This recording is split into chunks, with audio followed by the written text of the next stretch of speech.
দেখেন বাড়ির আঙিনায় বাসা বাড়ির আঙিনায় ঘাস চাষ করেছে।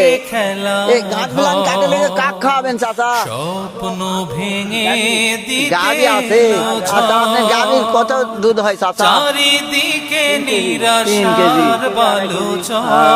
দেখেন চাচা একটা গাভী ফেলেছে আর এই বাড়ির আঙিনায় এই ঘাসগুলা চাষ করেছে। দেখেন ঘাসগুলা খুব সুন্দর হয়েছে। এই যে ঘাসগুলা খুব সুন্দর হয়েছে। চাচা বলতেছে আমি গাভীকে খাওয়াবো, তো তাই আমি চাচা একটা ভিডিও করে নিলাম। এটা হলো শিবপুর গ্রাম, না শিবপুর গ্রাম। চাচা আপনার নাম নাকি? আলম চাচা পালাম, তাই আলম চাচার একটা ভিডিও নিলাম। দর্শকেরা আপনারা যদি ভালো লাগে একটু সাপোর্ট করবেন। ধন্যবাদ। আমার এই যে চাচা দেখেন বাড়ির আঙিনায় বাসা বাড়ির আঙিনায় ঘাস চাষ করেছে। এই ঘাসগুলা কাটে লেগে কাক খাওয়াবেন চাচা? গাভী আছে। আচ্ছা, আপনার গাভীর কত দুধ হয় চাচা?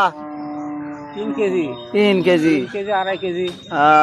দেখেন চাচা একটা গাভী ফেলেছে আর এই বাড়ির আঙিনায় এই ঘাসগুলা চাষ করেছে। দেখেন ঘাসগুলা খুব সুন্দর হয়েছে। ফুলালা ঘাস। এই যে ঘাসগুলা খুব সুন্দর হয়েছে। চাচা বলতেছে আমি গাভীকে খাওয়াবো, তো তাই আমি চাচা একটা ভিডিও করে নিলাম। এটা হলো শিবপুর গ্রাম, না শিবপুর গ্রাম। চাচা আপনার নামটা কি? আলম চাচা কে পালাম, তাই আলম চাচার একটা ভিডিও নিলাম। দর্শকেরা আপনারা যদি ভালো লাগে একটু সাপোর্ট করবে। ধন্যবাদ।